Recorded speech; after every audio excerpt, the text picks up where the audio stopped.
Have you ever felt like you're doing everything right, working hard, paying your bills, but somehow, you still feel broke?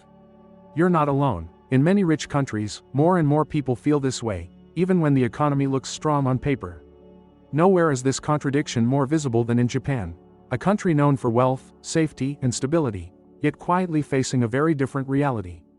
Because poverty here doesn't always look like poverty. It's hidden, subtle, easy to miss, and that's exactly what makes it so dangerous. Japan's poverty rate is around 15%. That means roughly 1 in 6 people in Japan is living in poverty. Today, right now, that is higher than the poverty rates of Germany, France, and the United Kingdom. For a country with Japan's wealth, that is a striking number. Today we are going to look at Japan's hidden poverty, why it is invisible, who it affects most, and why it is so hard to talk about in Japanese society. First, what kind of poverty are we talking about? Japan does not have the extreme absolute poverty you see in some developing countries. This is something different. Japan's poverty is what economists call relative poverty, meaning people whose income falls below 50% of Japan's median household income.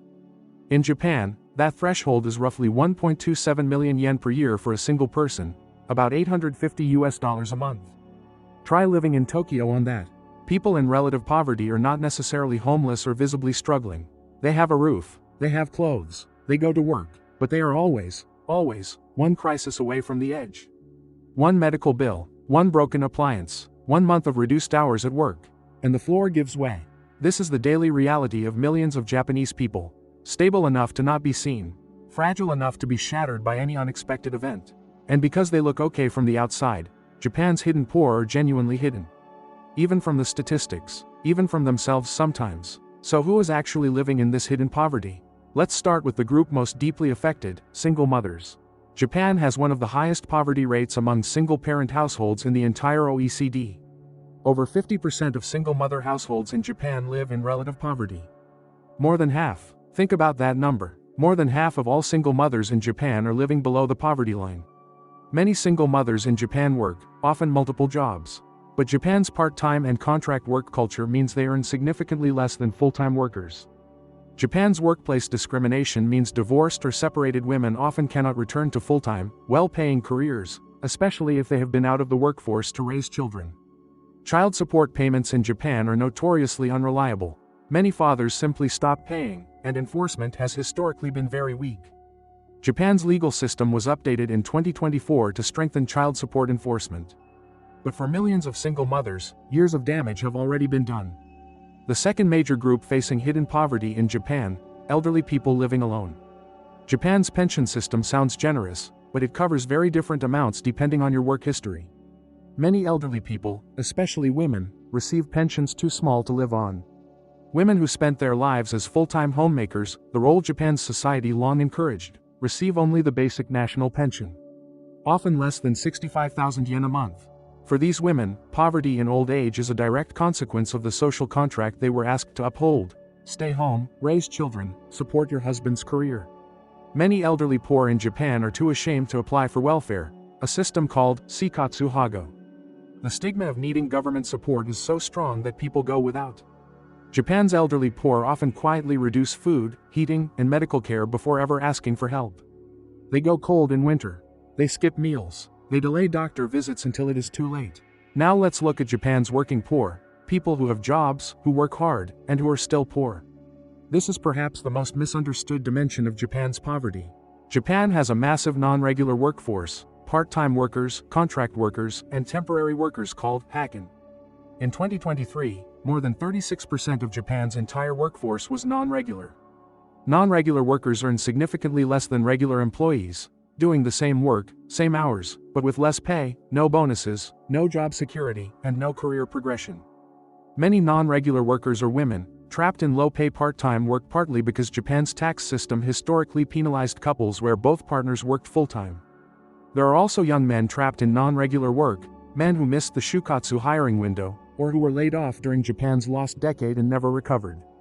Being a non-regular worker in Japan also affects your entire social life. Marriage prospects decline. Access to mortgages is limited. Even renting an apartment is harder without a regular work contract. The worst part, many non-regular workers know their situation is difficult, but see no path to change it. The system does not easily let people move from non-regular to regular status. Japan's government has made promises to improve conditions for non-regular workers. Progress has been slow, uneven, and often frustrated by employer lobbying. Here's what makes Japan's poverty particularly dark: the culture of silence around it. In Japanese culture, speaking openly about money problems is considered deeply shameful. Not a social topic, not something you share with neighbors, teachers, or even family members. This shame runs extremely deep. There is a Japanese concept, second-te, meaning public face or reputation in the community. Appearing poor damages your second-te. So families make extraordinary efforts to appear normal, even while quietly suffering. Uniforms are maintained. Children's school events are attended. Appearances are kept. Children in poor households often hide their situation from friends. They do not invite anyone home. They invent excuses for why they cannot join school trips or after-school activities. Teachers often cannot see poverty either, because the signs in Japan are hidden. A hungry child sits quietly. An exhausted parent volunteers at school to appear involved. The mask is thorough. This silence has a cost. It means people don't seek help. It means support services go underused. It means suffering continues long after it should have been addressed. Let's talk specifically about child poverty, because Japan's children are among those most affected by this hidden crisis. Japan's child poverty rate is around 13%, roughly 1 in 8 children. Many of these children are growing up in households where food is scarce, heating is rationed, and education support is unavailable. Japan's education system is one of the best in the world, but accessing it fully costs money. Cram schools, club fees, school trips, uniforms, materials, the hidden costs add up fast. Children from poor households fall behind, not because of ability, but because they cannot access the same preparation as their classmates. The gap compounds year after year. There are now over 9,000 Kodomo Shokudo in Japan, community children's cafeterias where kids can eat a free or very cheap hot meal. Many children come because they have no other option. These community kitchens are run by volunteers and donations. They are a beautiful and practical response to a real crisis. But their existence also tells you that the safety net has holes. Breaking the cycle of poverty in Japan is hard. Children who grow up poor are more likely to become non-regular workers, to struggle with further education, and to raise their own children in poverty. Let's talk about where Japan's hidden poverty lives, physically. Because the geography of poverty in Japan is unlike many other countries. In the United States or the United Kingdom, poverty often has visible geography, neighborhoods that are clearly poorer than others. In Japan, this is far less visible. Japan's urban poor often live in tiny, aging apartments, scattered throughout cities in ways that make them nearly invisible to neighbors, authorities, and social services. Net cafes, mangakissa, became famous as places where homeless young men live for weeks or months at a time, paying by the hour to have a cubicle, a screen, and a roof. This phenomenon, net cafe refugees, revealed that Japan had a significant population of urban homeless who were invisible to the systems designed to help them. Even now, after much coverage and public awareness, Japan's urban hidden poor remain extremely difficult to count, to reach, and to support effectively. Japan has a welfare system, Shikatsu Hago, that is generous on paper. But uptake is extraordinarily low. Why? Because of stigma so powerful it becomes a barrier to survival. In Japan, accepting welfare is widely seen as a personal failure, a moral failing. Not a right, not a system working as designed. A humiliation. This stigma is reinforced by public discourse. Some politicians and media personalities have publicly called welfare recipients lazy or undeserving. Japan also has a system called Fuyo Gimu, family support obligation. Before receiving welfare, officials can contact your extended family and ask them to support you instead. This means applying for welfare can mean officials calling your parents, siblings, or adult children, which many people find so humiliating they simply choose poverty instead. The result? Japan's welfare uptake rate is estimated at just 15 to 20% of those eligible. Up to 80% of people who qualify for help are not receiving it. This is not a failure of the system's design. It is a failure of the culture surrounding it. And culture, as we know, changes much more slowly than policy. The COVID-19 pandemic made Japan's hidden poverty suddenly, briefly, visible. Soup kitchens appeared in Tokyo parks. Food banks were overwhelmed. Government cash transfers were rushed out. For the first time, many Japanese people saw poverty on their television screens in their own country, in Tokyo, in Osaka, in Nagoya. It was a shock to national self-image. The pandemic also hit non-regular workers hardest. Many lost their jobs immediately with no severance, no support, and no safety net. Women were disproportionately affected, because women make up the majority of Japan's non-regular workforce. Women's employment dropped faster and recovered slower. The pandemic also drove a significant rise in Japan's suicide rate, particularly among women and young people. Researchers link this directly to financial and social stress. The pandemic showed Japan, sharply and suddenly, what its hidden poverty looks like when the hiding stops. The question is whether the lessons were learned. So what is Japan actually doing about its hidden poverty?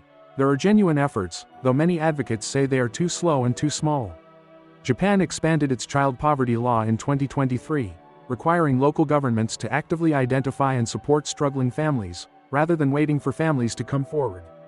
The minimum wage in Japan has been rising steadily, reaching over 1,000 yen per hour nationally for the first time in 2023.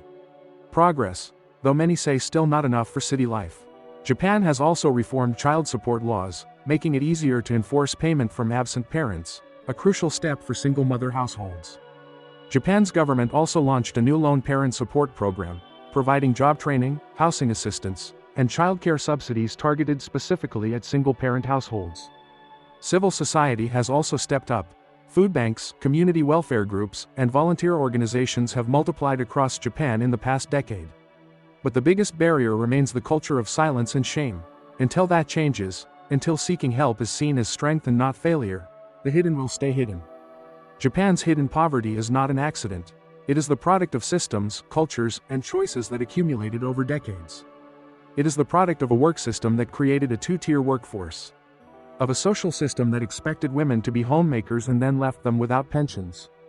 Of a culture that taught people that suffering quietly is virtue, and that asking for help is disgrace. The hidden poverty of Japan is a story about the gap between image and reality. Between the country Japan presents to the world, and the country millions of its people actually experience. The single mother working 3 part-time jobs while raising her children alone. The elderly woman rationing her heating through winter. The young man sleeping in a net cafe cubicle. These are not statistics, these are people, and they deserve to be seen, by their society, by their government, and by the world. Japan is capable of confronting this. It has addressed hard truths before. It has reformed when the pressure was real and sustained. But reform begins with visibility. And visibility begins with dropping the mask, the national mask of shame, and saying clearly, this is real, this is here, and we can do better. Thank you for watching. If this opened your eyes to a side of Japan that rarely makes the headlines, please share it. These stories deserve to be heard. See you next time.